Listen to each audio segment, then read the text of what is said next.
I'm starting on just one chunk with no food, no water, And no friends. I'm very lonely. so I'm gonna have to get building. Hidden in the world are spawners that will allow me to make new random chunks, and this world gets chaotic by the end of the video. And hey, we just hit 500,000 subscribers. Thank you so much. I released a limited edition merch drop to celebrate. It has 2 designs with the iconic pink sheep that we love here on the channel. Make sure to grab it at the brand new shop, or you can do so right here. Just look down there on the YouTube page. They're available for 30 days and then they're gone, but we have new stuff coming very soon. All right, let's hit delete on almost everything. Day 1.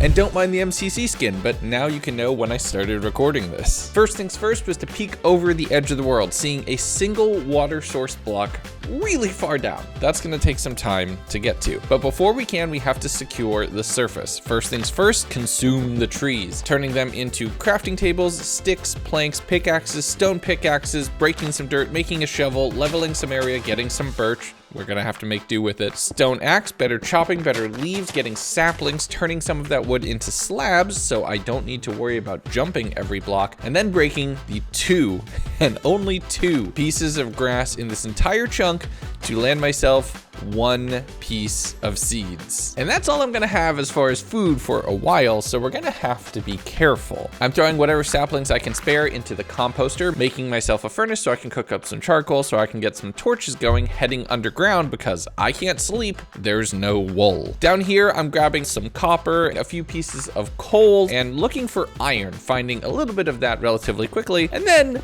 quite a few mobs. Oh my goodness. It is an entire world's worth of mobs in like, okay.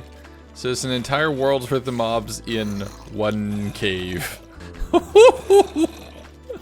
That looks dangerous. As there is no chance I can take that on in my current state, I headed up to the surface to wait it out until day 2, where I crafted up a shield with one of the pieces of iron, going back down underground, trying to catch a few mobs before they despawned due to the light level. There was one skeleton here who I was able to kill, getting a few bones, which is going to come in so handy, as well as a bow, so that's a big win. I torched up the cave, heading to the surface, bone mealing the ground to try to turn it into grass to get more seeds, and then realizing I could just bone meal the wheat, which is a guaranteed seed drop.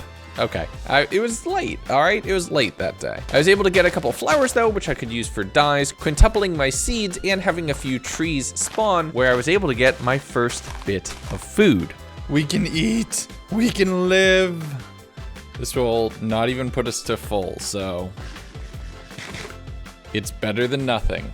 We still need a little bit more if we want to survive long term. But to avoid running out of energy and hunger every time I go down to the mines, I crafted up some cobblestone stairs and started making the jankiest staircase down to the lower level. From there, I found a cave that was mainly blocked off on one side. Killing the zombie inside, I thought this could be useful for later. But I did a quick little edge check, seeing the 1 water source block, and that's my first goal. There's also some diamonds which I can catch around the edges if I look very carefully, so I know at least where I need to go. The problem is going to be getting there. And hey, this video is sponsored by Honkai Star Rail. Honkai is a new free cross-platform RPG which you can play on PC, mobile, and now PS5. And there's the brand new Belobog storyline that just dropped in the 1.4 update. It is an immersive RPG experience with a beautiful turn-based battle system. I mean, just look at this. Look at everything happening on screen right now. It's amazing. There's tons of content that you can explore all around the world with treasure chests, puzzles, lore. I know you like lore. I know you like puzzles. And a ton of different cool powers that come from all of these awesome characters. So right now, there are some new heroes that you can get. There's a 5-star hero named Jingliu with some really cool ice powers and a lot of damage. And then a new duo character, Topaz and Noombi. Great support character with a ton of firepower. literally. There's also the new Ethereum Wars game mode where you can collect your favorite monsters and pit them against other teams. This is an awesome adventure where you can go and save the universe. So go check it out. Use the link below in the description to check it out. And you can get these new characters and 50 stellar jades by using the redemption codes that you see on screen right now. Thank you to Honkai Star Rail for sponsoring this video. I spent some time the next morning leveling out another corner of the chunk, making some space that I could turn into a little flat area that could potentially be a bit of a base location. After re-upping on all of my tools with cobblestone, I started digging down, making my way into a ravine and getting a huge lucky break. Yes! Yes, yes, yes, yes, yes! Okay. That's huge. Huge. But that is what I think it is. Is this... Yes, it is! It is, it is, it is. The World Forge. This is the entire gimmick of this 100 days. Let's go. So the World Forge is going to allow me to craft new chunks, and that's a really cool thing. I'll show you when we get there. But first, I grabbed all of the iron from this ravine right here, which would be more than enough for tools, essential things like buckets, armor, so that I won't die immediately. But we're gonna make things in kind of a unique order here. I made my way down to a crack in the cave when it hit the deep slate level, killing a child, and then continuing down, just trying to navigate and secure as much of the chunk as I could with torches. I hit the 0 barrier where the shaders do something really weird with being underground, and I did play around with that for a little while. It is kind of funny. I was distracted. Heading back up the staircase, placing down the World Forge, and starting on creating my next chunk. This eats natural blocks like dirt, cobblestone, stone, and turns it into things like world cores and world shards, which power and allow you to craft spawners, which will make more terrain. But first I have to work with what I have because it takes quite a bit of resources. 4 of these large crystals makes 1 core, which makes 1 chunk. So we got some work to do. First, I need to make sure I'm not gonna die. So I made myself a chest plate and a cauldron because I need water sooner rather than later. And I also need food. So I made a few shears, turning the leaves into bone meal using a composter and using that to grow an additional few pieces of wheat, which allow me to both expand out the farm and make myself a loaf of bread that I could actually eat. From there, I headed underground back down to try to secure what I could. I had a few pieces of ore fall off the world, which is extremely unfortunate, and I'm barricading off that little cave that I had found earlier, making a small little, very rudimentary mob spawning room. This way, I could force all the mobs into one area and hopefully be able to kill them pretty easily. I grabbed a bit more wood and more leaves up on the upper level, turning more of that into additional bone meal for composting, but I'm also trying to be careful here because I don't want anything to fall off the edge, and the bone meal goes flying out of the composter if you're not careful. The World Forge is still hungry for a lot more blocks, so I found another small space where I could just level off this chunk a little bit further, making it a little bit smoother for me to work on and having more blocks for the forge. Crafted up my 1 piece of bread that I was able to eat to get myself back up to full health and full saturation, and then headed down into the mines because we're approaching day 4. I don't want to deal with any phantoms. I threw a staircase down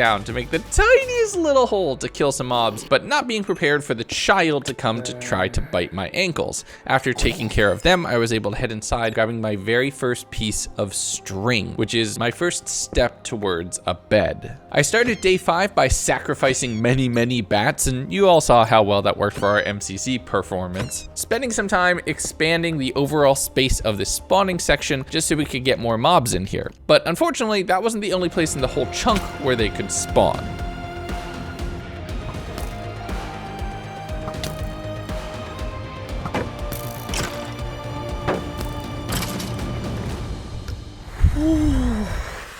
Oh, that could have killed me. Oh, and they only dropped 1 bone. Really hope the wheat has grown, because now phantoms are gonna spawn after today. Oh, we can't be this low. Okay, we gotta do this. Apple! Oh my god. Huge. How much health can we recover from that?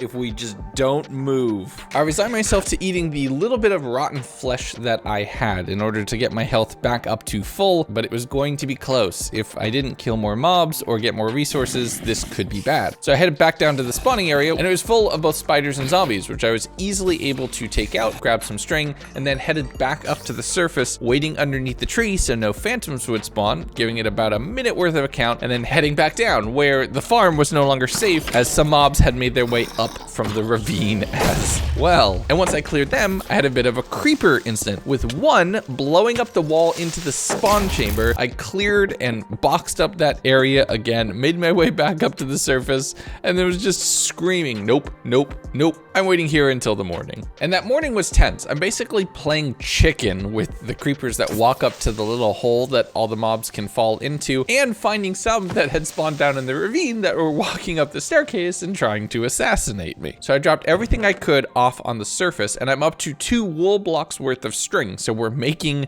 progress, but we need to clear this ravine. I slowly staircased my way down, digging through the walls to be able to do a few blocks drops here and there, finally getting to the point where I could take care of the mobs in the lower part of the ravine and throw down some additional torches so that this place would be safe. From there, I was working at the spawner a little bit more, getting some more string from another spider, and making my way up to the surface, just waiting out the night underneath a tree so no phantoms would spawn. I had gotten a carrot from a zombie, so I put that down, bone mealing it, and now I have a much more reliable food source as it just creates more of itself. But instead of just waiting for mobs to potentially spawn on my head up on the surface, I went down into the deep dark to do a bit of mining, breaking my pickaxe, and then having to head all the way back up to the surface anyway. Day 7, I started by clearing the spawner, getting another bone from a skeleton and a little bit of rotten flesh, which is the only way that I can actually eat something. Thankfully, it was raining, so I went up to go keep an eye on the cauldron, hoping that it could pull a few bit of water layers from the rain that I could work my way up to an infinite water source. I used the bone meal to make myself some additional carrots, and now I at least have a reliable source of food,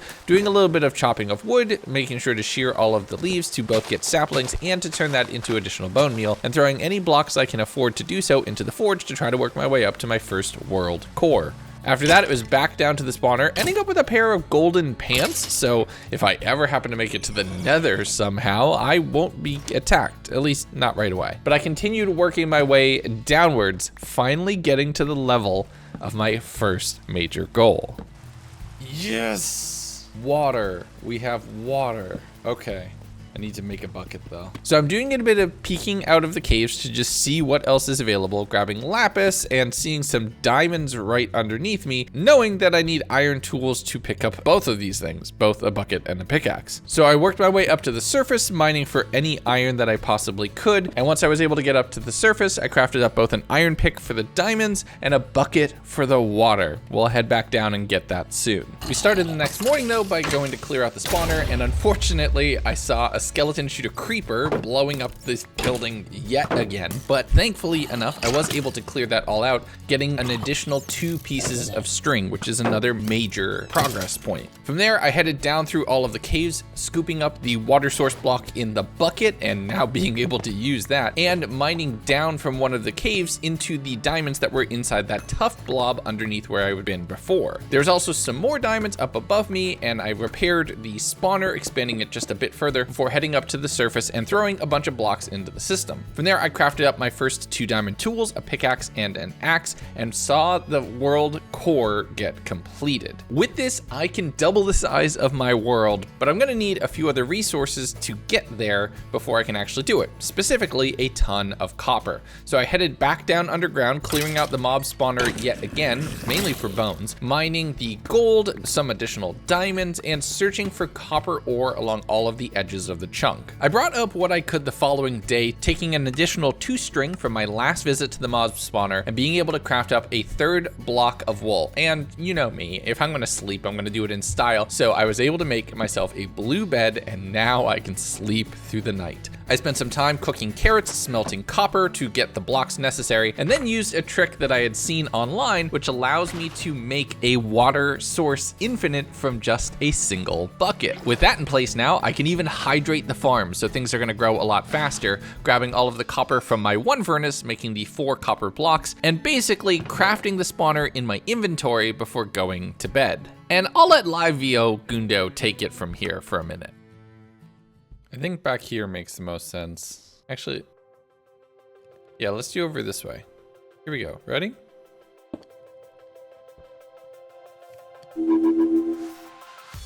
Check this animation out. Look at that.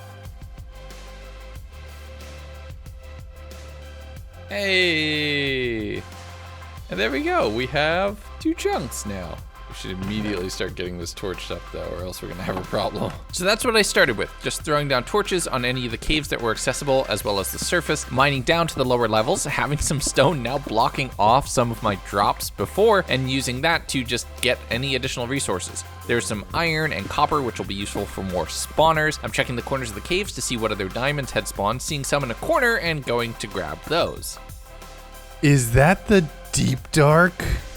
Oh, it is. Seeing that that was there, I'm definitely interested, not gonna lie. So I mined a few additional resources, mining down along the edges until I got to a point where there was just a tiny bit of skulk on one of the corners. If there's any way that I get even the smallest part of an ancient city despite all of these chunks, I'm going to absolutely lose it. But we have more work to do. First things first is working with the spawner. There was a zombie villager in there, which I got very excited about, but then there was a skeleton in there, which got very nervous about, so I just cleared everything I could so I didn't have another creeper incident. I did at some point in time get the zombie villager to be the only mob in there, so I ran up to the surface, getting a whole bunch of wood and crafting that into a boat, running all the way back down, and unfortunately. Dang, it was too far away. Oh. For next time, you know. If we ever happen to get a next time. Hey, you win some, you lose some, but I'm already working on my next additional chunk so I can continue building out this world, but thankfully I can sleep. The next day, I'm spending some time just mining in all of the new caves that I have available to explore, picking up all of the copper that I can for additional chunk spawners, and then strip mining at different levels, trying to find things like iron, diamonds, lapis, redstone. All of this will be insanely useful. I did that for most of the day, bringing all of the blocks that were left over and throwing them into the world forge, smelting up some of the iron, and getting just enough into the forge to end up with another world core. So I've gone from 1 chunk to potentially 3. I set up some additional furnaces. Furnaces? I'm not sure. Smelting up the copper so that I could craft what I needed in the morning. Day 12, and it's time to expand the world yet again. This time I figured I'd go in the opposite direction, spawning in the new chunk, and I do just love that animation. I was right inside one of the caves, which I torched, seeing that it fell precariously down on the side, which could be bad. I torched up the surface, checking around what I could, and did the same thing, mining through all of the edges and finding little gaps to check on the sides. There was some emerald ore here, which would come in very handy if a wandering trader happened to spawn, as well as exposed diamonds, which I was able to get so that I could work my way up to full diamond armor. There's also more deep dark here, where I was able to continue along, and it looks like this could potentially lead towards something a bit bigger, so I'm very excited. Watch this space. Day 13, I did a bit more farming and a bit more smelting, so just being ready for when the next world core was available, and then I was no longer alone in the world. Hi. I got jump scared by a bunny. Hi, friend. I should put you somewhere. Let's put you in a boat so you don't disappear. Can you put rabbits in a boat? I don't know.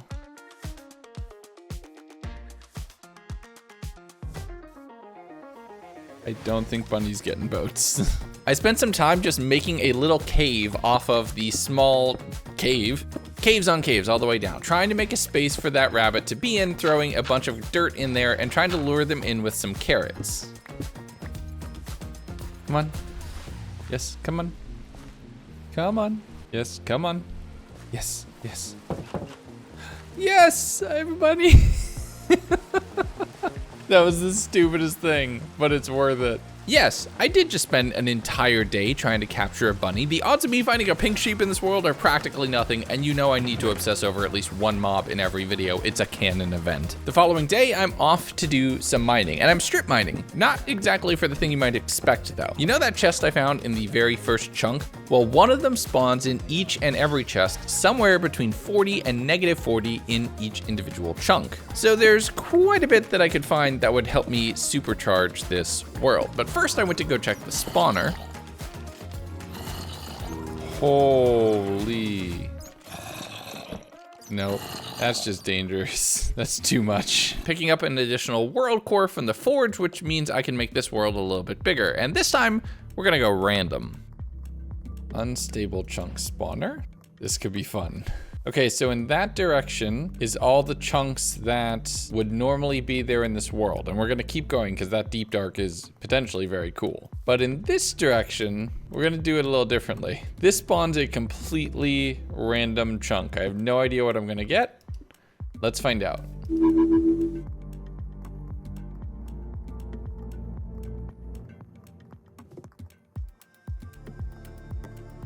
Oh my goodness. It just goes so much There's spruce up there. It's straight up a full proper mountain. Okay, that's gonna take some effort to climb. The next day, I used some ladders to climb up the massive cliff, which isn't dangerous whatsoever, and then just kind of took this in. It's so weird just having one, like, look at everything else, which actually makes sense. And then there's this. Just chilling here. Absurdity aside, I spent some time collecting on all of the spruce trees that I can get, getting some saplings as well, and then peeking around the corners to try to find some caves that I could edge my way into. Doing some of my math, I was able to mine from one of the existing cave structures into a new one, dealing with a few zombies in that space, before going in to torch that and seeing that there is even more around. Wait, I think that's some calcite. That might be a bit of a geode. Let's try to get to the outside too. Wait, oh my goodness. Oh, that's annoying. So great, I have to deal with some silverfish now and add that to the list of things that I didn't think would be dangerous this early in game. I mined through to a few additional new caves, throwing torches down where I could, dealing with the occasional creeper jump scare, but I was able to manage everything before heading up and going to bed. And that leads to day 16, where I needed to refresh on my diamond pickaxe as it was almost ready to break, and I want to just save that off for right now. It could be useful for enchanting. I spent some time mining up copper, strip mining through both of the new chunks, just trying to see if I could potentially stumble my way into one of those chests. And the trick here is just mining whatever is easiest to mine. The dirt seemed like a really easy candidate as it is shovelable, and I lucked out. Okay. This is... Yo, I cannot believe that that actually worked. That is wonderful. A little lost. How did I get down here again? Oh, I think it's through here. You can tell that my brain wasn't ready to actually find one of these chests, and I was expecting it to be a lot bigger of an effort to get there, but now we have 2 additional unstable chunk spawners, plus everything that we're already making in the forge, which is gonna need a new home pretty quickly. The following day, I wanna automate a little bit of this, so I invested a bit of my iron into what would become an automatic forge making setup. I mined through the massive stone wall that was the frozen mountain chunk, placing down the world forge and realizing that I need to do it a little bit differently. It needs to be on top. And now that's going to convert blocks into world cores automatically. And I can throw more than 1 stack in. But it was time to throw down the new spawner and see what would happen.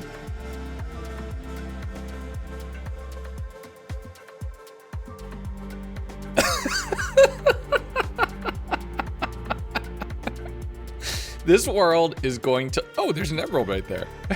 Oh, that's cool. This world is going to look ridiculous by the time I am done with this challenge. Oh, I can't decide if I want to keep it all on a line or if I want to actually make it like a normal proper grid. There's a lot of lava down there too. Let's kill some squids. Oh, it's cold ocean too. Okay. I just realized I can have proper food. No! Everything in this ocean is gonna kill itself. So this world is only going to continue to look more and more ridiculous. Oh, just buckle up, it gets funnier. I spent some time mining out a few emerald ore that I had collected using the ladders and this new tunnel, getting a second world core, which I can turn into even more things in the future. But in cooking up some salmon, so I actually have some good food, going into day 18, where we're gonna continue with the insanity. Now you have to place this at the edge of the chunk, and I figure at this point, why not go with an anthill style world and just continue off in this direction, spawning in a mangrove biome. Yo, mangrove wood. That's honestly kind of cool. That is a ridiculous height difference. I did not realize how high up I actually was until looking at this. This is gonna be complicated.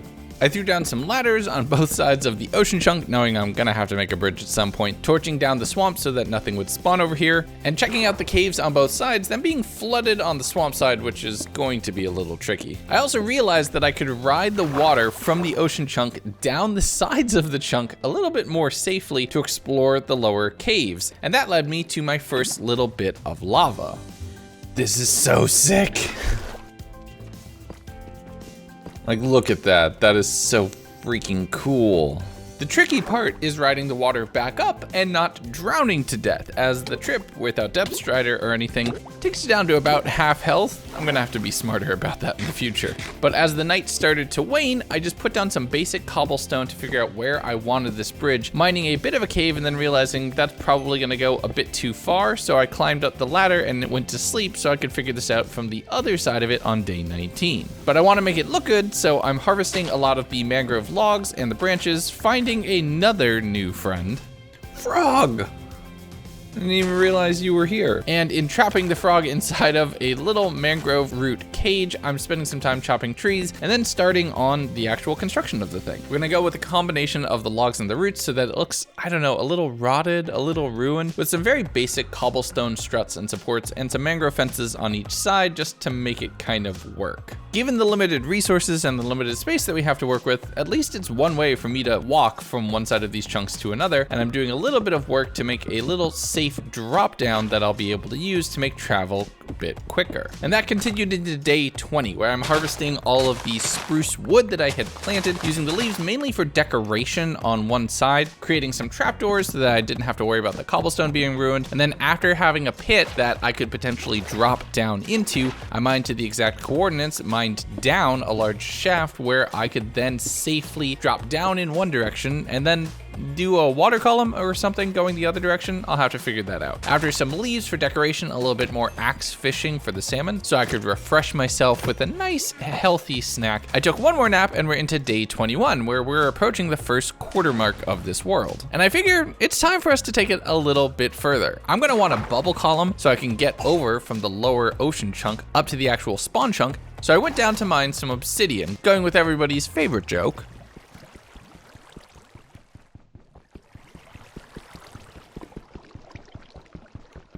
With a little bit more of that in my pocket, I dug out a small little cave where I put the portal on the back of it, setting a few things up to smelt in the overworld, making myself a golden helmet so I would potentially not get ganked, and then heading off to a new dimension. This might be a horrible idea, but let's see what the nether looks like in this world.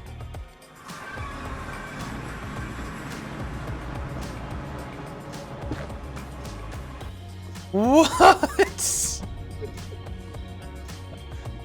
I mean, I should have seen that coming. With a very short trip to a very small circle of hell, I returned back to the overworld the following day, picking up 2 world cores from everything that I've been dumping into that chest and not checking it, and crafting up 2 unstable spawners and heading back to the nether. Oh. Oh, that was spooky.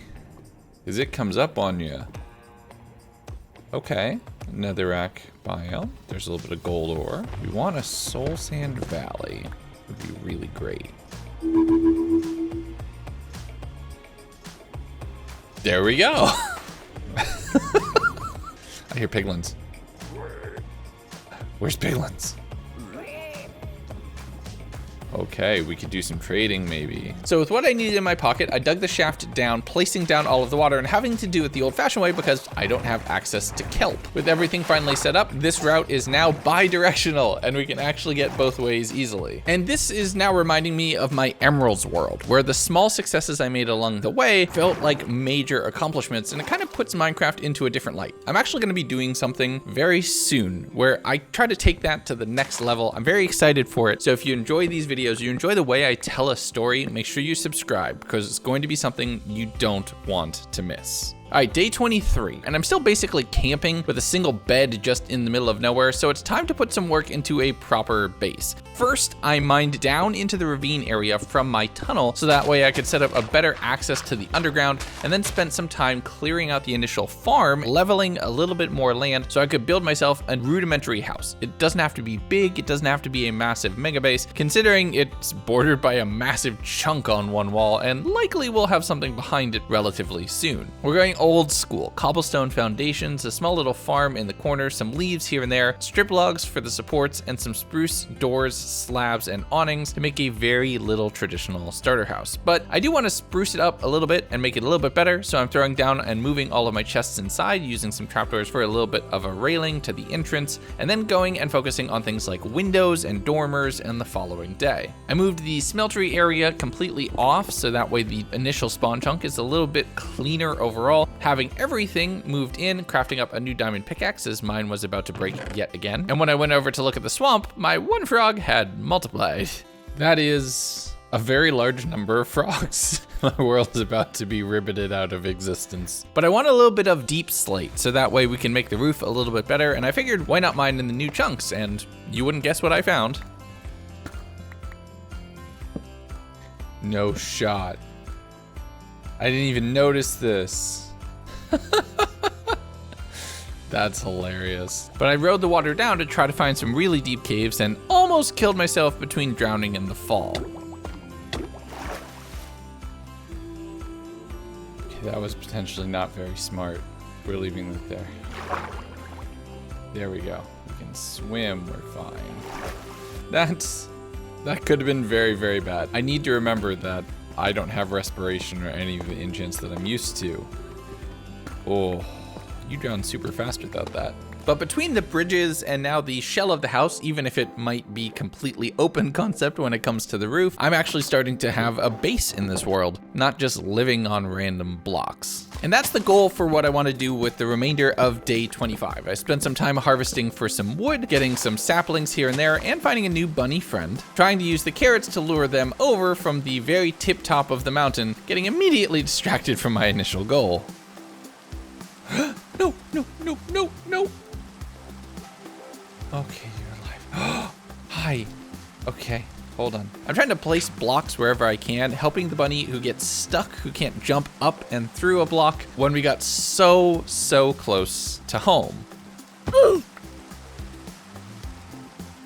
Oh, that is devastating.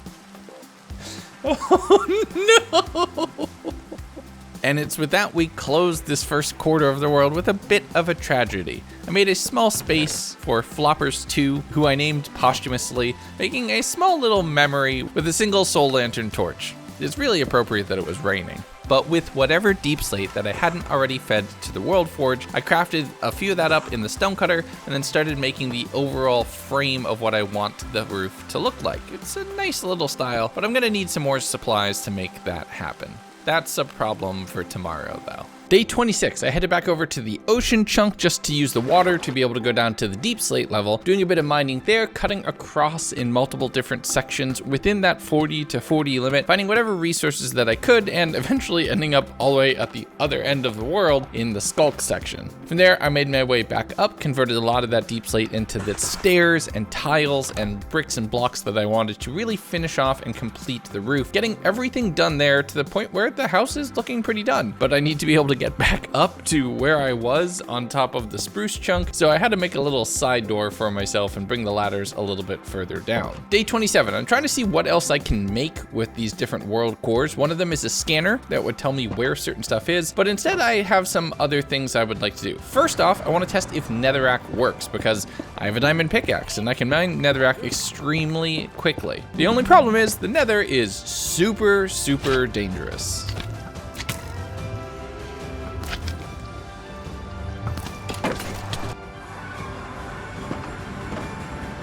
Oh my god, that was so close. With that near-death experience, I was rewarded by netherrack not working in the world forge. So it turns out it's only overworld materials, even though it can spawn nether chunks, which is a bummer. With that done, I needed to refresh on my food, so I spent some time killing all the salmon that I could, going down to mine a whole bunch more ores, specifically copper, so I could spawn some additional chunks when I was ready, swimming back up the water and dropping all of those materials off in the forge before making myself dinner and calling it a night. And the next day, it was time for another chunk to be added to the world. Let's see what we get. I saw a lush cave down there. Oh, it's a jungle biome. This is huge. Bamboo is honestly really great because it's a really cheap way to get renewable planks for a lot of different redstone components. And sand would be huge because now I can make glass, which can definitely come in handy in a few different things.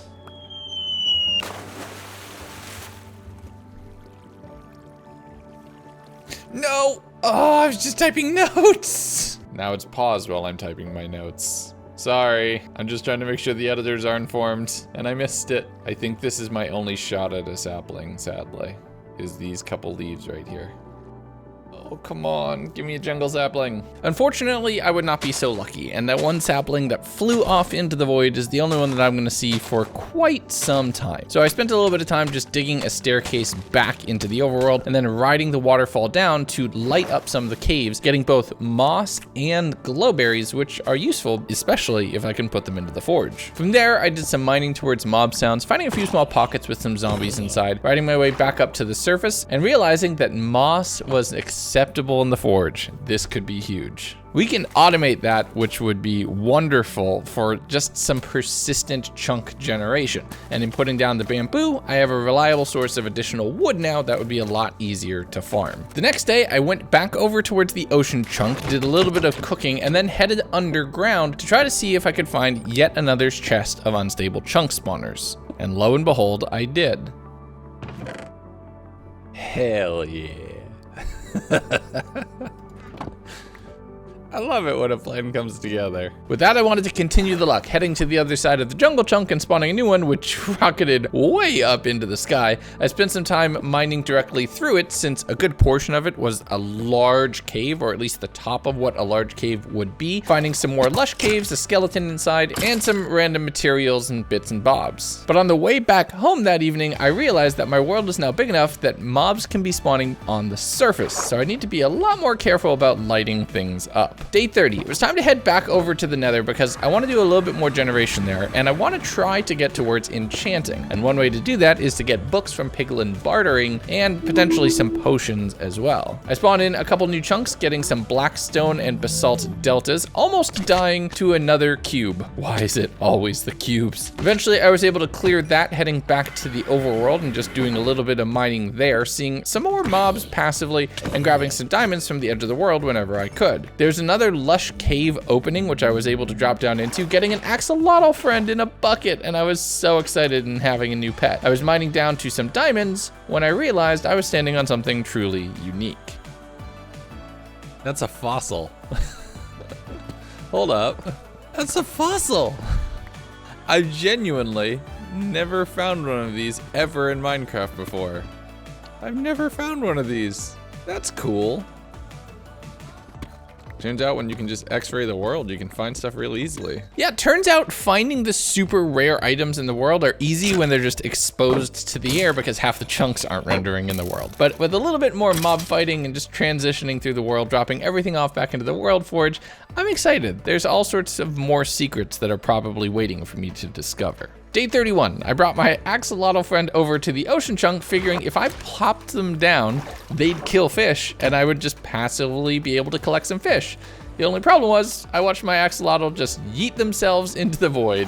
Oh no. So I headed back to the World Forge, picking up yet another core, spawning in another chunk spawner, just a regular one this time, grabbing some torches, and then heading over to where the deep dark was at the other end of the world, plopping that down and getting a pretty big cave, but no more skulk, at least not anywhere else that I could see. That was a bit of a bummer, so having to go back for some more torches the following day, where I'm grabbing coal that I could find to just light up more of the space and continuing to edge and peek my way out of different areas. I had to head back home to make myself yet another diamond pick as I was down another one, and I didn't want to break any because they could be useful for enchanting rerolls later, but I basically just collected resources for the day. On day 33, I dropped all of that off, remembering that there was some space on the top of one of the nearest chunks that I had yet to actually explore. So I converted a lot of bamboo into ladders, mining my way up to the surface and finding a jungle tree. So I have another shot at potentially getting a jungle sapling and another type of wood. I chopped that all down, waited for the saplings to spawn, and ended up with one. All right, the world's being a little stingy right now. The following day, I wanted to do a little bit more work to make the navigation between all of these chunks a little bit easier. So I'm mainly just carving out a path up the hill directly opposite the tunnel that I'd built previously, so that heading both directions from my spawn would be a little bit easier and look a little bit better. I'm manicuring the top of a lot of the chunks and spawning a new one, and that animation, I love that animation. It's awesome, but it was also a lot lower, and I'm not gonna go jumping down, so I had to do so a little more carefully, ending up in a birch forest, which gives me yet another new wood type and a few different flowers that I could bone meal, which really is kind of nice. There was some small caves with mobs inside, and they were busy killing themselves while I watched as I continued heading down and around, just trying to see what I could poke in from the edges. I had to do a little bit of chest organization going into day 35, where as I was continuing to work my way through all of those caves and mine my way down to a really large crack in the world, it's directly opposite the skulk, but I didn't notice that immediately. I'm grabbing all of the gold that I can and dealing with the creepers, picking diamonds as it started to rain in the outside world, and it's really weird seeing rain when you are that deep underground in the deep slate level. I harvested all of the bamboo to get myself a little bit more sticks and planks, killing some salmon to re-up on my food supply going into day 36. Where I was off doing a bit more mining, mainly just strip mining in the levels that I know chests can eventually spawn at, using those resources to craft another unstable chunk spawner and popping one new one down in the end, getting a plains biome that was only a few blocks off. This actually looks like it could possibly be normal terrain generation. But I mined down to a large flooded ravine, grabbing all of the resources that I could find around there and having to deal with a few mobs like endermen and creepers that were just trying to sneak up on me. Gotta be careful about that. Day 37, I'm gonna do something that might make you nervous. But with that, I did some mining to the lower levels, seeing where I could see some lava and knowing that there was also some diamond ore available, which I want to use to upgrade my armor, getting both a chest plate and a pair of pants so I am that much harder to kill. After that, I was doing a little bit more mining and preparing for another tier down in one of the chunks to be able to find a chest, when I did happen to stumble across two more unstable spawners. Popping the first one down, I saw a lush cave deep underground in a new ocean chunk that had spawned, so that was pretty easy to be able to run down to navigate to and torch up safely. The problem I had was the lower level, which was populated with many mobs, and that wall of cobblestone made me think it was possibly a spawner as well. But after abandoning that and heading back up to the lush cave just 20 blocks higher, I noticed something in the ceiling. No shot. Oh, that's awesome.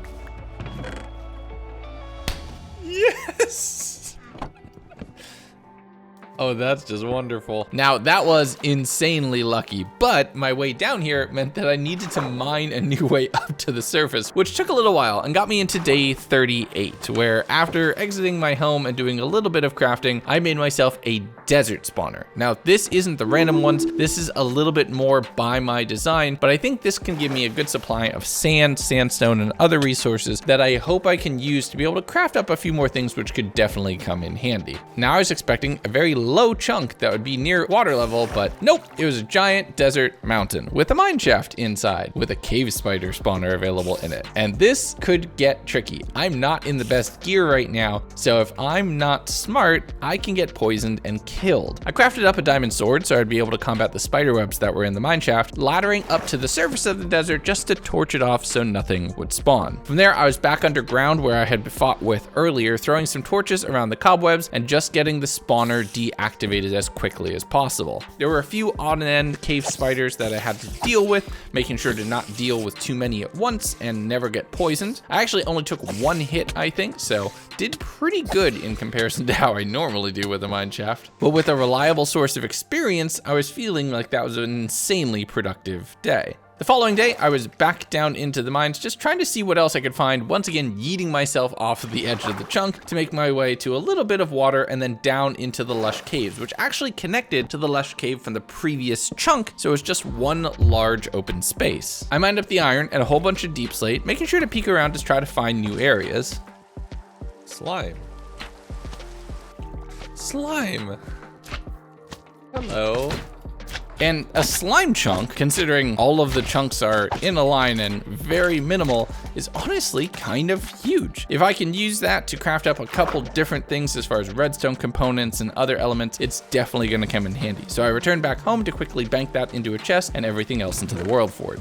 The following day, I realized that there were still some holes in my house, so I spent some time plugging those up, also making the time to put a few stripped logs in place just to provide some texture to the walls. It might be a very minimal world, but I still want it to look good. But with that, I headed over to the Nether, just trying to see what else could potentially be found. Watching the skeletons in the Soul Sand Valley just absolutely conga over killing each other and the piglins just trying to get to me. Placing down a new spawner and getting a kind of bog standard boring Nether biome, and then a Crimson Forest. There was hoglins in there, which is a new source of leather and food, definitely coming in handy, and the Enderman that I was able to kill did drop a pearl for me, which is definitely nice. But the main thing I'm looking for is piglins, and unfortunately none had spawned right now. So I returned back to the overworld using my other random chunk generator and getting an ocean next to an ocean. While it gave me more space to be able to run down the water to head diamonds and other supplies, the dolphin inside almost had me killing myself, so I'm gonna have to play that very carefully. Day 41, honestly, is a little bit of a nice quiet day in whatever you can call this mod pack, honestly. I spent some time going up and down the water streams on the sides of different chunks, making just random tunnels through, doing a little bit of axe fishing, and then going through and trying to make sure that I'm putting torches down in any of the caved areas, mining up some blocks like tuff that I can use in some small decorations and deep slate, heading over to any diamond ores that I see in the edges of chunks, just trying to grab whatever I possibly can. And on day the meaning of life, and for once that joke will make perfect sense, I grabbed a new world core out of the forge, crafted up a Badlands spawner, and popped it down, getting a new mesa chunk with a bunch of terracotta and some pretty big caves underneath. I'm mainly doing this for gold so I can do bartering for mobs, but as I went to head back with ladders, I got a big surprise. Oh my goodness, we have mobs. Okay, stop everything. I audibly gasped. I don't know if my microphone was active, but I audibly gasped. This is huge.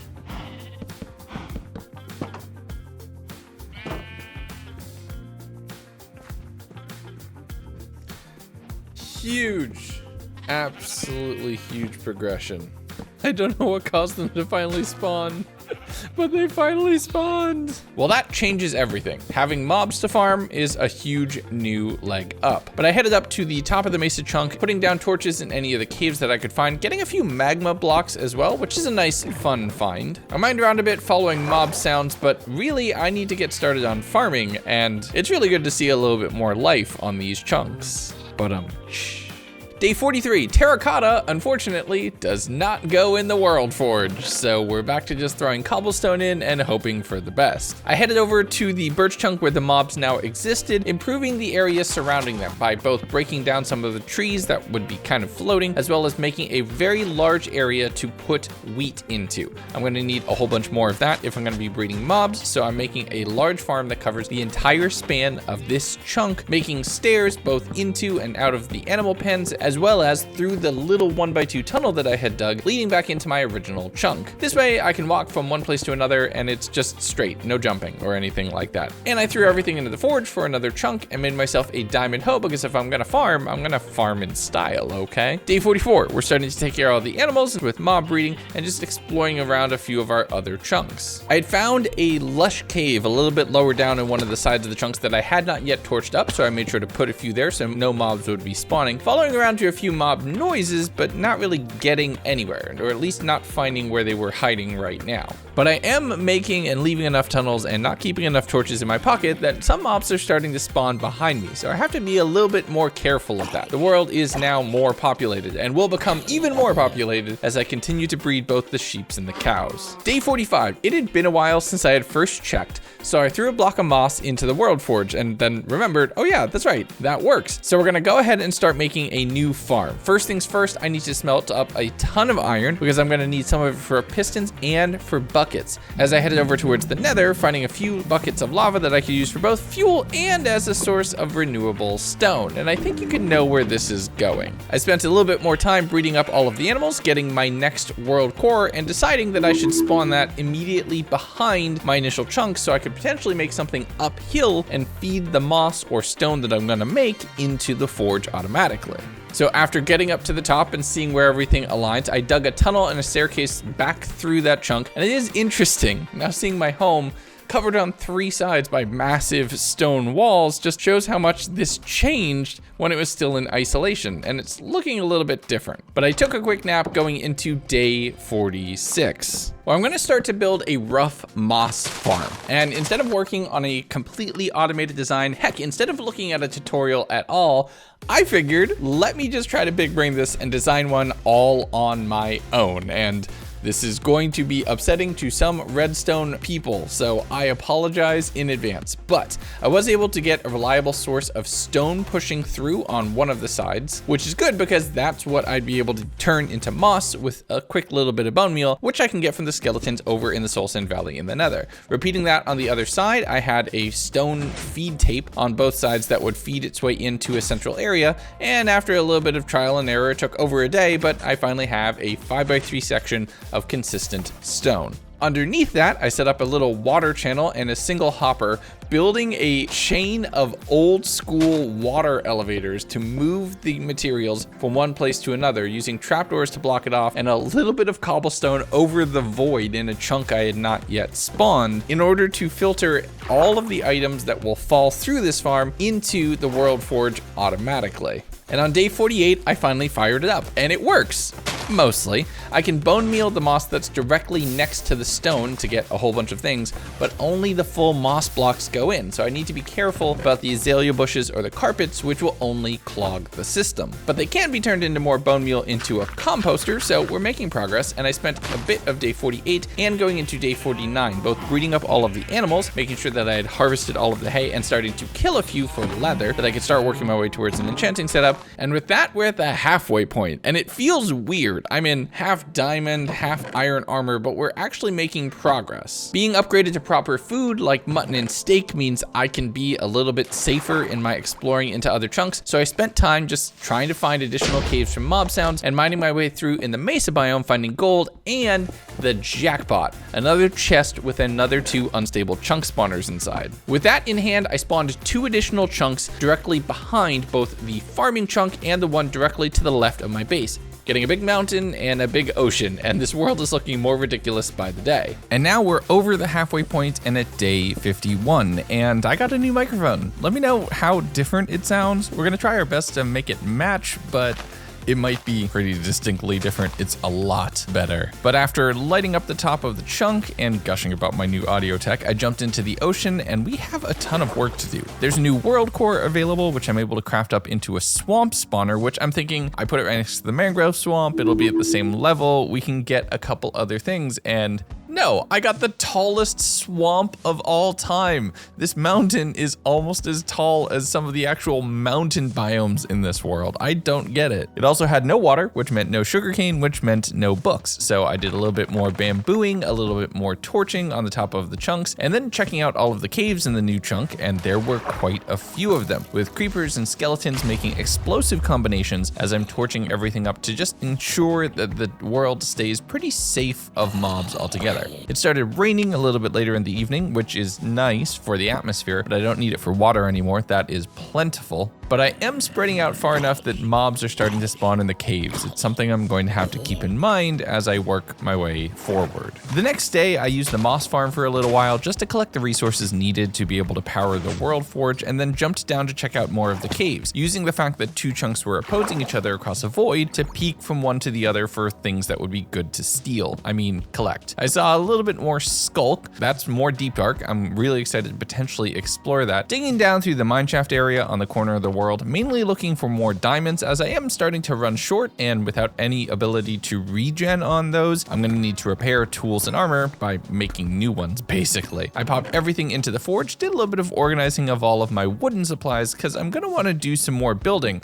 but I also need a whole bunch more torches. So I'm harvesting a lot of coal the following morning, taking wheat and repopulating on all of the animals, jumping down into all of the different caves, finding mobs in the nooks and crannies, and spawn-proofing my world overall. That was the name of the game this day. I'm also dressed like a sailor because, okay, that's either a callback to a recently released or spoiler for an upcoming scenario. I don't know which because I don't know what order these videos are releasing in. I got down to where the skulk was, finding a lot of gold and a few other resources and a big pool of lava, which I was very careful to not fall down into because that would have been bad. Lava normally bad. The next day was staying on track to continue to expand out the world. First running the moss farm for a little while, then taking care of all of the animals, cooking up all of the food because I was running a little bit low. I want to have all the leather on hand that if I can ever find a way to get some sugarcane and work towards books, I could make all of the books that I possibly could want. I saw a cave down in the side of one of the chunks, heading down and mining up all of the resources, getting some deep slate, just hoping to find a chest, and lo and behold, I did. 2 more unstable chunk spawners in my pocket, and a few more diamonds on the edge of that little section of the world. I fueled up the forge so that I'd be able to craft even more spawners, and then started pulling some more in. Oh, more ocean. The next chunk after that ocean wasn't really promising either, looking like some random plains that had just been spawned in. So I threw down a bunch of torches, and it was actually a sparse jungle because you can see the ferns here, and so you can identify what biome it's supposed to be from. I used the water at the end of the new ocean chunks, heading down into a few of the flooded caves that existed here, finally getting some glow ink. That'll be nice for some decorations, but doesn't really help me in my process to enchanting or better gear. There were some caves pretty far down though that were pretty dark and filled with mobs. I had to be careful about that. There's a decent chunk of zombies here, and being in just basically nothing means that even a single creeper could kill me if it got the jump on me, so I have to be especially careful here. But the caves here linked up to existing caves, including the deep dark from like my 3rd chunk, so it seemed almost congruent. If you weren't paying attention, it kind of makes sense. These actually logically all connect. I was able to clear out most of the mobs from fighting, leaving the Enderman because I have no reason to kill them, really. Swimming my way back up to the surface and doing the whole drop resources off back at the base and sleep to move it on to the next day. Next morning, I smelted up all of the copper that I had been collecting, using that to craft up another spawner, this time going for a plains spawner. I know the odds are astronomically low, but potentially we could get a village in one of these, so that was my hope. I spawned on the other side of the ocean chunks and nope, it was just another giant mountain, but it was pretty hollow with a significant number of caves here. I was able to work my way down, torching all of that, and I'm thinking with this much open space in the chest spawning range, maybe it's worth a shot just excavating almost everything here, trying to find that chest to just supercharge my activities. Instead of that, I found a geode, which is looking awesome. I was able to shoot the mobs in from the top and then dig in from the outside, and unlocking a new item or two. Calcite and some geode crystals, those would all look really nice. The next day, I hadn't cleared the farm out for a while, so I spent some day just harvesting all of the wheat there, converting that into food with legs, which will eventually be converted into food, but we'll show that later to keep the video's rating down. I mined around to some of the smaller caves in the deep slate level on another edges of a few of the chunks, finding some joy and excitement by jumping from the plains chunk all the way down into the ocean.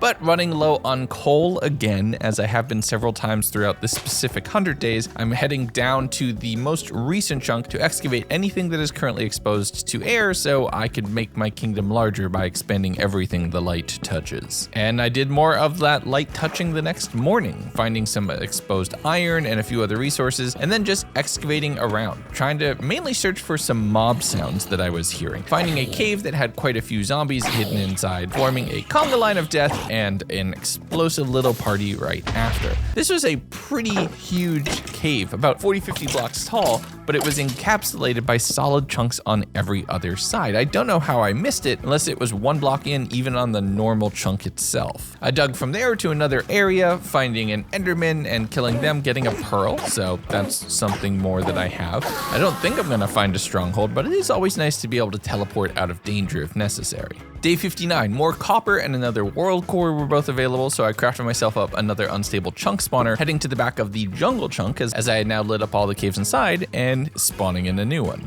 Okay, new chunk. Let's see what we get. I saw some mine shafts. Oh, it's just a cute little plains biome. Oh, it looks like we were so close to some sugarcane.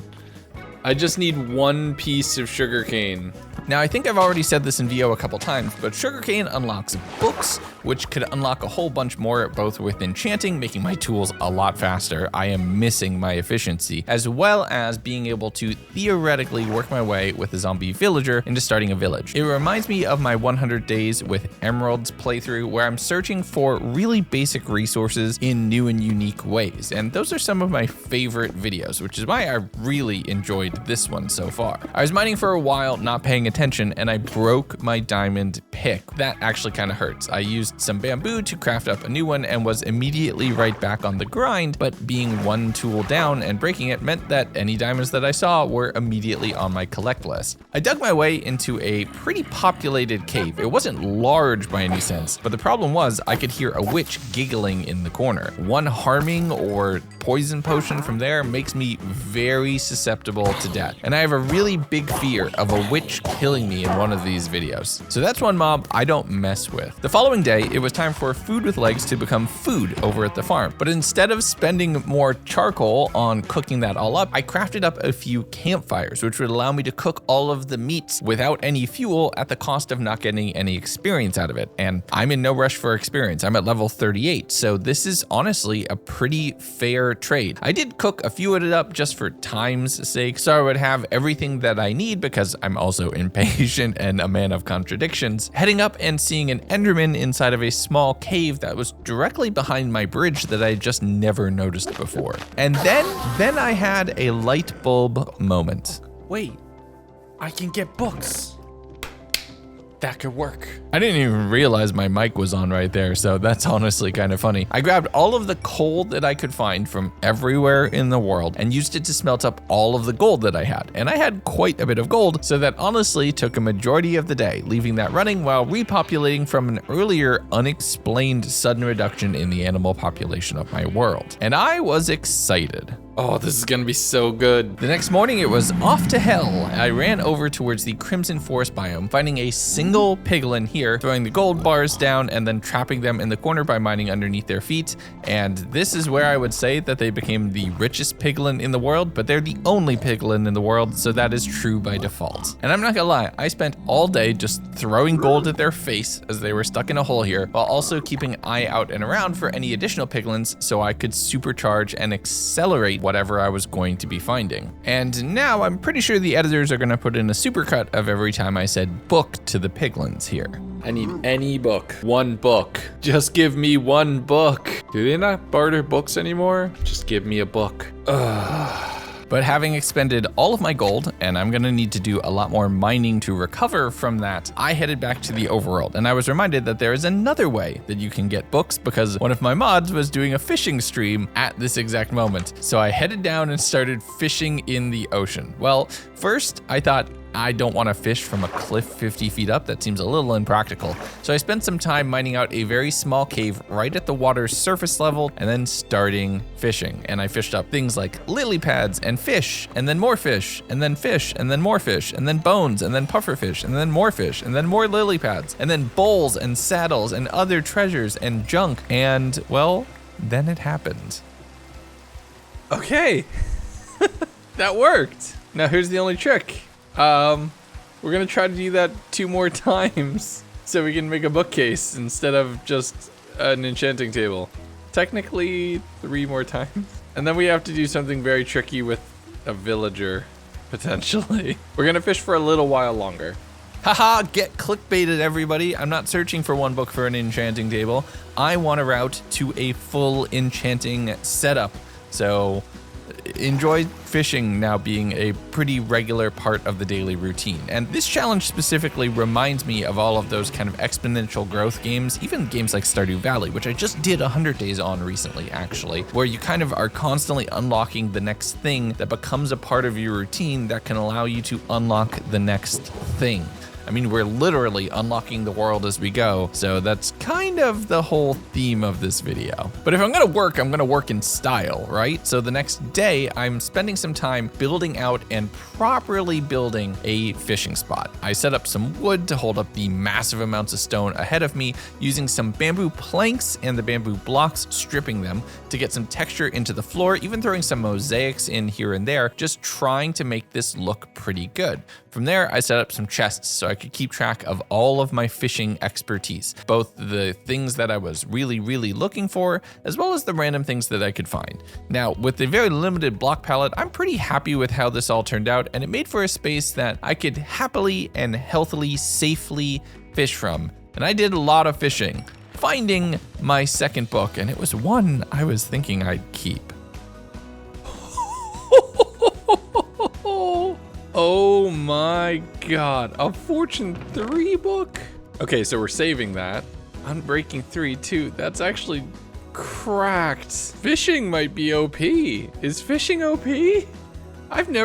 I don't normally do this. So like I said, I don't normally fish in Minecraft, so I don't know if I was just being insanely lucky as I tend to be in these 100 days, or if that's kind of par for the course. Let me know in the comments, and you'll be able to check the mods folder. Modpack is available on CurseForge, so you'll know if it was legit, but I'm a little confused here. That feels a little too overpowered.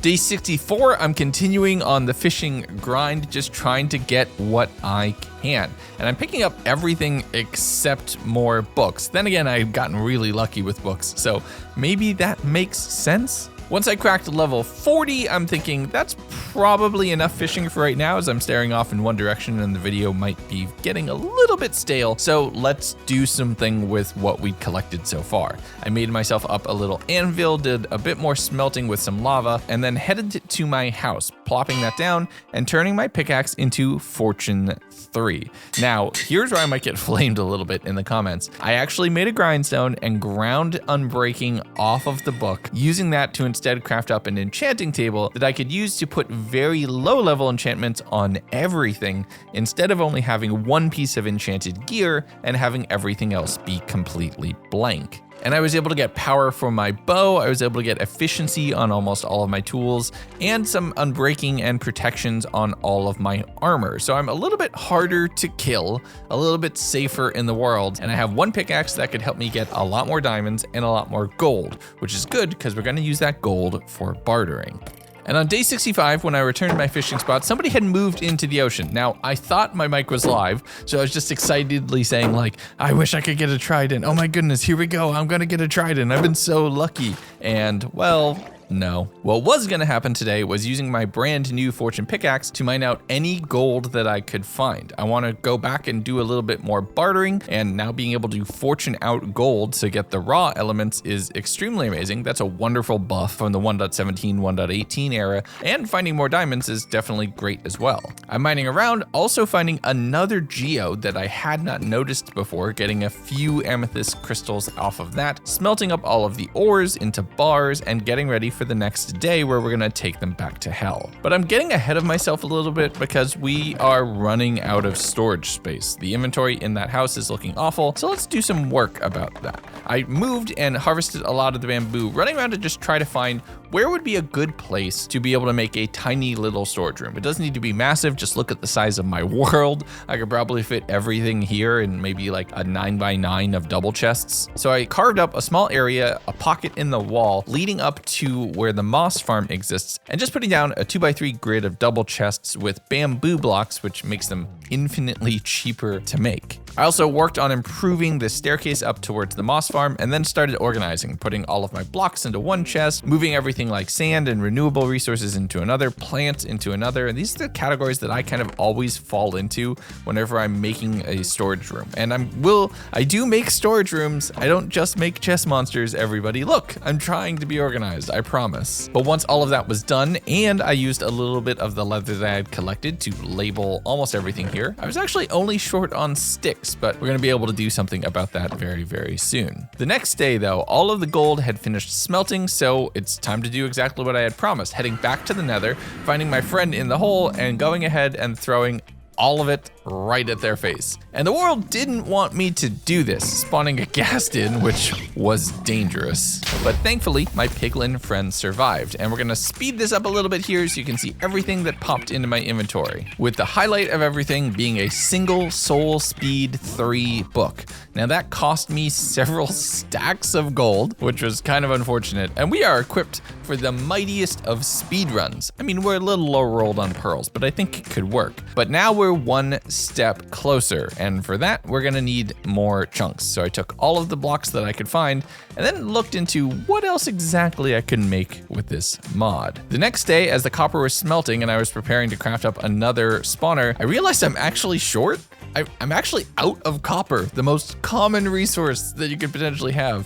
But now I have fortune. So going down into some of the flooded caves and mining out all of the copper ores yielded stacks on stacks from maybe a half a dozen ore blocks overall. So you don't need a copper farm. You just need a fortune 3 pickaxe and a little bit of time. But we also need fuel. So I grabbed all of the buckets that I had, heading over to the nether to pick that up very quickly, being attacked by the cubes. It's always the cubes. Getting myself an unstable chunk spawner at the end of that little day's worth of work, and I thought, let's take a risk. I spawned the chunk where I had the water channel leading the moss over into the farm area, and thankfully it spawned an ocean, so I didn't have to worry too much about that. I was able to set up all of the caves and torch them, and it's weird seeing water flowing into the caves that were exposed to void on all sides merely 60 days ago. Underneath this ocean was a massive, lush cave though, with a lot more moss that didn't require any farming and a lot of gold and other things. So I grabbed all of that, considering it insta-mined with my hoe, I was able to mine out a pretty solid chunk of this to be able to just throw it into the forge and get a positive ROI from this chunk. But with the water flowing down from the outside, I was able to quickly explore the exterior of the chunk as well, finding a few caves, taking care of a few mobs, and then having this moment happen. Oh, I puckered. That was panic-inducing. Recovering from that near-death experience of falling into the void, I grabbed a few of the emerald ores that were still exposed on the side of the world, heading back up into that cave where I had fought the Enderman, which was now very full of multiple different mobs that took a decent bit of work to clear, and then just calling it a day before I pushed my luck too hard. On day 60 nice, I set all of the copper up into smelt, and while that was doing its thing, I headed over towards the fishing spot, crafted up a few rods, and thought, let's just do some fishing. I'm just a simple man who's doing his thing and fishing for the entire day to get myself back up to level 30. No reason, I thought that would be very funny for today. Why, is there a joke here? I think that says more about you than it does about me. Day 70, I grabbed a few of the resources that were just spares in the chests, dropped them off in the World Forge, and then did some general exploration around the edges of the chunks. I remember seeing some stray pieces of gold ore or emeralds or diamonds, so I'm just running around grabbing those. Seeing whatever I can, now that I have fortune, it's a little bit more profitable to do so. But it's actually kind of weird. I don't have as much insight into what's deeper underground now that the world is 2 chunks thick. I've lost a whole side of the world that I could previously just swim down earlier. So it's taking me a bit more work to find some resources, but we are eventually getting there. But as it started raining, I figured let's just do a little bit more fishing. And I swear I'm not addicted, but just a little bit more fishing. Day 71, the first thing I did was take care of the farm and then take care of a few of the animals, heading around and seeing where I should start for a little bit more mining and excavating. I jumped down into one of the ocean chunks, being immediately stung by a pufferfish, and I'm not expecting violence in the water over here. Mining out some of the chunks, thinking I'm just gonna excavate for a little while today, mine out as much as I can, and either the blocks or if I happen to find a chest will lead to some additional chest spawners, which will allow me to expand the world out even further. And while I was lucky enough to find things like some diamonds here or there, a lot of gravel which was very easily able to be converted in the World Forge, I didn't find any of the chests. So instead I needed to go ahead and build my own spawner the following day. And the next day, when I was getting ready to continue on that so I could build out more spawners, I found some trader llamas and some leads just standing on the ground. Oh no. The one time I get a wandering trader and they're dead? Come on. No, come on. Come you two. Come on. Put you somewhere safe and then I have to try to find your boss. I really, and I mean really hope somehow they're alive. Oh, there's another bunny. Wait, hold on. Okay, I do want to try to save that bunny later too. Wait, I heard. Where?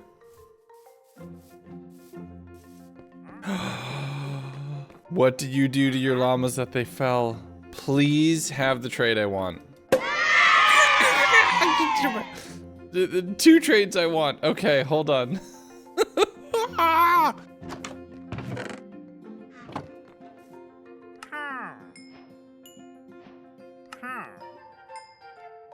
No, I'm sorry, my friend. That's what they get for abandoning their llamas.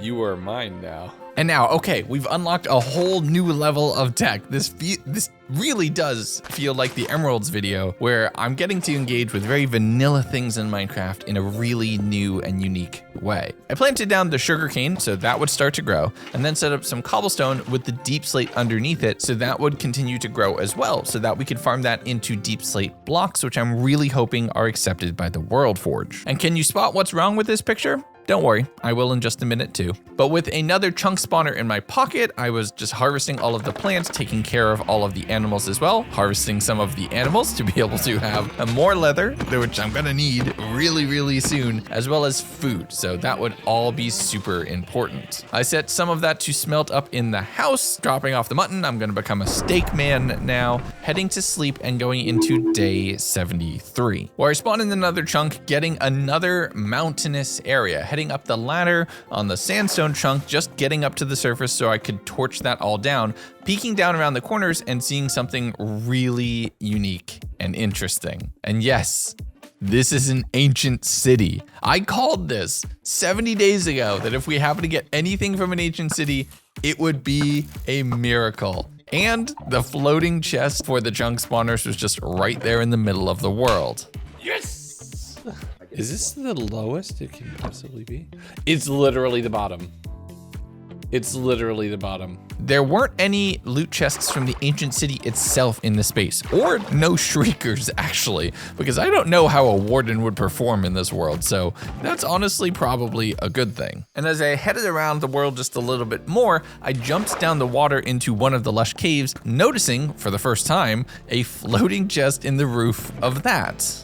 So now I have 4 chunk spawners, most I've ever had at a single time. This feels like a really big turning point for the video overall, and I'm really excited for what we're gonna be able to do next. I mined my way over to some diamonds that I had seen in the edge of this chunk before it potentially gets covered up, and headed back to the house feeling successful and triumphant.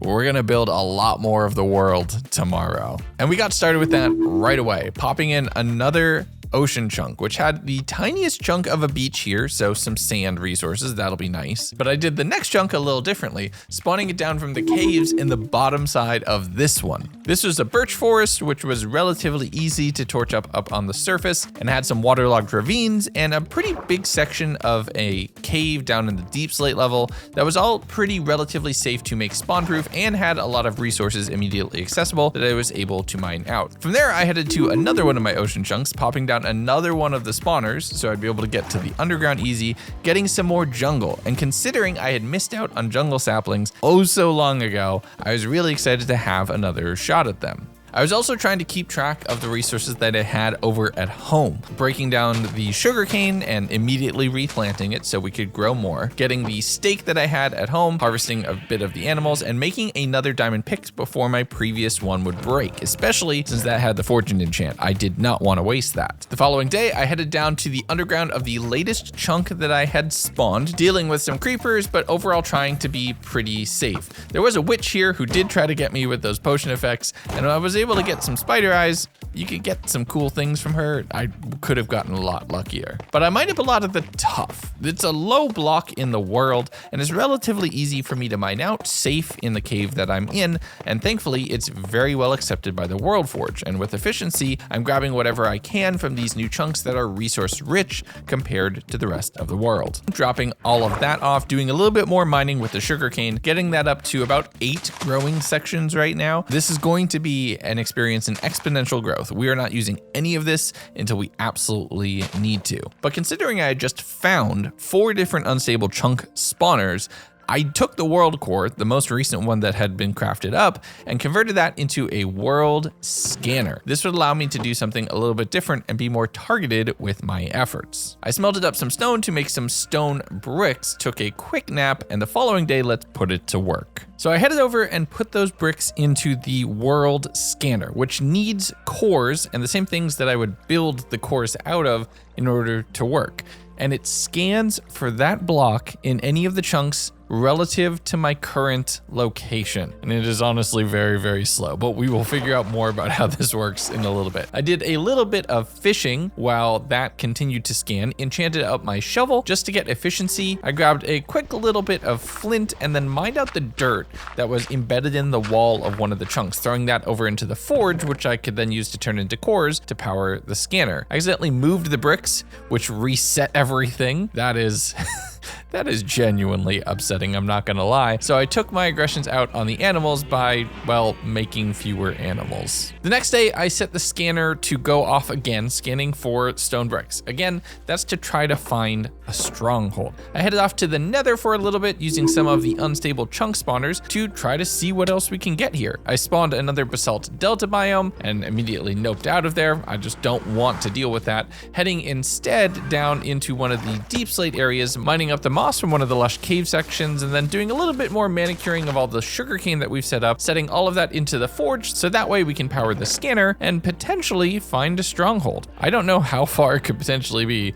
so this is gonna take some effort. Day 78, I legit mined all day. I spent the entire day just mining from cave to cave to cave, mainly picking up on any ore blocks that I happened to find. Copper and redstone were big things that I was looking for, and I was using torches to break gravel since that can all go into the forge. I spent the whole day mining and just went back, threw that all in a machine to get compressed into blue crystals, and went to bed. Not every day can be a banger when the world is this small. You know what makes for an exhilarating day though? More fishing! After my first run-in with just how overpowered some of these books can be, and given that I'm still pretty far away from an actually geared up enchanting setup, I'm thinking this might be a good idea. I grabbed a name tag and a power 3 bow. That would definitely be good. I could get those enchanted up and repaired. All of the copper that I had set up had smelted, and I tried making a seaweed block, thinking maybe that would be acceptable in the World Forge, and spoiler alert, it wasn't. But I can now supercharge on our sugarcane growing, setting up a grid of dirt blocks underneath the lily pads down here on the ocean where I'm fishing. I can set up a far more efficient space instead of the few blocks underneath the tree. The next day, I tried some more things for the forge. None of them happened to go in, but some copper blocks were ready, and I got the bows combined, and then I realized Blackstone works in the World Forge. That could be huge. I grabbed everything that I had, immediately throwing it in, getting a full core and then a bit more, doing a bit more mining in the overworld, finding a chest with another 2 unstable chunk spawners in them. From there, I quickly headed home, enchanted up a few diamond pickaxes just to get an efficiency 3 one, which would mine through a lot of the nether resources a lot faster. Getting unbreaking on it as well, so it's gonna last for a while. All of those broken diamond picks immediately coming in handy. I'd crafted up a normal chunk spawner as well, and I thought that I would go down to the deep dark and spawn the next chunk in sequence from there, getting a little bit more of the ancient city for me to explore. And I had miscalculated. I'm an idiot. I'm a dumb idiot. It's not the next chunk off of the chunk that we're in, it's the next chunk that would naturally be there in the world. Oh, wait, we have another deep dark section, but still, well, that was a waste. That was a big, stupid waste. Wait, oh, that's the chest I already opened, okay. Well, let's see what's over here. I mined through the new chunk, seeing some diamonds on the edge of it, heading up to there and just mining those out. A bit of a consolation prize, considering I didn't get to actually go and explore an ancient city. So I just kind of dejectedly made my way back up to the surface and restarted the next day, where the sugarcane was doing well, so that at least felt like I was making some progress in the world. So I headed off to the nether, dealing with an overall mob party over in the Soul Sand Valley area, but blocking off all of the lava in the Basalt Delta, and since I had an efficiency pickaxe, breaking through the blackstone here relatively quickly. I did find myself getting jumped by the occasional piglin as I wasn't properly wearing gold at all times, and I threw down an unstable chunk spawner, getting basically nothing, and then another getting basically everything. Okay, this is gonna be interesting. This is very interesting. So now, does this count as a fortress? I don't think it properly does. Oh. That would have been so cool, but I didn't get the advancement. Unfortunately, nothing spawned in the fortress right away, and it makes sense, I was right on top of it. But maybe more will spawn later, so we're gonna have to come back and check at a later date. The sugarcane is going well, progress is being made, and we're going into day 83, gearing up to actually get to fully enchanted diamond armor. Wow, this one really does behave a little differently. I spawned up another unstable chunk, getting a very low and very frozen one, dropping down into the ocean nearby and seeing a ton of caves that I was able to jump into for some basic resources, including a bunch more diamonds, which since I don't have mending, all diamonds are good things. But other than some ample caves, the main thing I grabbed was some copper and a quick nap. Day 84 though, we started with farming. First the sugarcane and then the wheat, replanting that field, feeding all of the mobs, and then culling a lot more to be able to get a bunch more food. Once I got that all cooking, I combined the fortune axe with my efficiency one. Considering that would last me to the end of this 100 days, it made sense to have them together. And I started working on bookcases. With bamboo, it's a lot cheaper, so I'd be able to build everything I needed. I carved out a space off the path connecting my main chunk over to the farming chunk, and we're gonna set up a nice little enchanting area over here. I moved over some of the essential things for enchanting, like the anvil, a barrel with all of my lapis in it, and some nice little bit of lighting, getting some basic enchanting on my hose, and then going out and grabbing a little bit more sugarcane, a little bit more planks via bamboo, some more books from all the murders I'd been committing, and I'm a whole 2 bookcases into our overall progress. I still have some work to do. Hopefully we get to it by day 100. Day 95, we did a little bit more sugarcaning, getting ourselves up to our 3rd bookcase. We're 1/5 of the way there. Powering the world scanner whenever we can with whatever random items that we find to continue searching for a stronghold. I'm building the world out in preparation for it, getting another savanna chunk directly next to my previous savanna chunk, so the world actually looks somewhat normal right here. And I did my tradition of swimming down the water, running off the edge of the world. Flat Earthers would be so excited with this video. I grabbed a bit of diamonds where I could see them easily and found a geode with a bunch of zombies hanging out inside. Once I clear that out, that's some new items for me to be able to play with. The following day though, I had taken a bit of damage from dealing with all of the mobs in some of those low caves, so my armor was finally looking a little beat. I made myself a new diamond helmet, got that enchanted with some very basic protection on it, and continued my work on the chunk to prepare it for you all to be able to play in this world, because remember, you get this world when I'm done with it. I did a bit more strip mining through several of the chunks to just get myself up to some more scanning range as well as some additional world spawners, so I could do a little bit more playing with this crazy, chaotic world. And the next day, as I was doing my traditional morning routine at this point, just trying to build out on the enchanting area, I saw a wandering trader standing on top of a mountain in a very precarious position, and it looks like I was potentially geared up for a little bit more llama death. Hello, friend. Please have good trades. I guess melon seeds.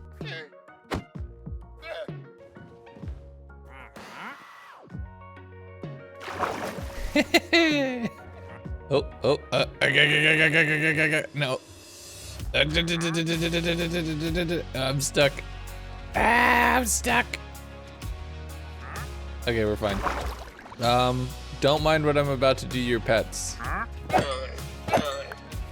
The only problem now though was I was out of emeralds. I used everything that I had gotten so far, meaning I needed to find some more. Luckily I can see into the edges of the chunks, and I'm pretty sure I had seen some deep slate emerald at some point, because I remember thinking, oh, that's an illegal block that's easy to find if you can actually see through the entire world, but it was no longer visible, and I'm starting to think that at some point I'd spawned a chunk over that, thus making it one of the rarest blocks in the game again, because there's no way for me to actually even see it. I continued mining around the walls of the chunk for a while, eventually finding a few blocks of dripstone. This actually could be huge, because it was about now that I was realizing that that dripstone farm wouldn't work if it wasn't on a block of dripstone. A point of dripstone on a block of dripstone is what's required for it to actually grow more dripstone, and I'm saying dripstone far too often. So I headed back up to the base to repair and make the farm actually function and do a thing, heading over to the jungle chunk and popping down a new spawner, spiraling my way along the outside in the wonderful ant colony fashion that I've been doing lately, torching up the top of the chunk and then securing all of the caves inside with whatever mobs were down here. There was a massive cave just at the bottom with a floating chest inside, which meant we're getting 2 unstable chunk spawners for free. Combining that with seeing a little bit of deep dark underneath as well, I was excited at another potential shot at an ancient city before I remembered that there would be no way to get whatever the next adjacent chunk would be to this random one, so we're unfortunately having to head back home, but I did get poked by a fork on the way through. Oh, hello, buddy. Let you get up to the surface a little more.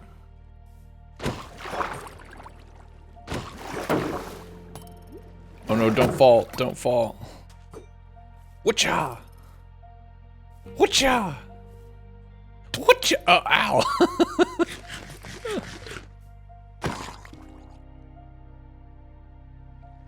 That would have been. This looks ridiculous. Would have been cool, but not meant to be. Even though I didn't end up getting some battle cutlery, I did get a piece of dripstone finally growing, which meant I was 1 more piece away from having the farm actually growing 4 blocks. When did I put those down? It took me like 15 in-game days to realize that. Day 89, I had spent the last 2 days searching around for an emerald, and I had not found it, but I had found a whole bunch of other ores, so I started the day by sending those off to smelt. I had to head over to the nether, dealing with some very angry cubes and some very angry piglins, getting whatever lava I could manage in whatever buckets I still had, using that to smelt up all of the ores and crafting up another 3 bookcases, getting myself that much closer to one of my main goals. I had another world core waiting. I still had the 2 unstable chunk spawners that I had found in the most recent chest, so we're doing pretty good as being able to expand the world, but I am waiting to see if I could potentially do that in a more intelligent way. I made some clay blocks to see if they would go into the scanner, and they unfortunately didn't, but I know mud does, so I did spend a good chunk of the next day mining up mud. Then I remembered that I had left a wandering trader in a boat and I had not yet found any emeralds, so it doesn't look like we're going to be getting any melons in this world, unfortunately. I did chop down the acacia tree, which is a new wood type. It's something that I had unlocked that I did not even realize in the moment, but I made a sign to commemorate my trader friend who survived a whole 3 days, somehow being the only mob in the world who can disappear outside of a boat. But with that done, I did a little bit more breaking on all of the blocks, mainly just mining underneath the top layer of my chunks to have a whole lot of resources for the World Forge, and we're approaching the end game. So now I'm trying to be a little bit more deliberate with the chunks that I spawn to make as many sides open and exposed to air to make sure things like caves and rare ores are visible after making my mistake with that deep slate emerald. The next spawn in was an ocean biome, continuing with the very weird topography, but it did have the very front of a sunken ship. Unfortunately, not the side that had a chest in it. That's still a really cool find to have in this world, considering how small it actually is. I made my way down into all of the caves, continuing with kind of the standard operating procedure of mining out anything that was shiny by swimming through the water that if I lose attention for just a little bit, I will fall into the void and die. And I really don't want to do this far out into the series. I set a whole bunch of sugarcane to go, made myself some new upgraded diamond tools with better enchants on all of them, so that way I'd have a little bit easier time mining dirt. I'm specifically looking for efficiency 2, which allows dirt to insta-mine, meaning I can get resources so much faster than I had previously.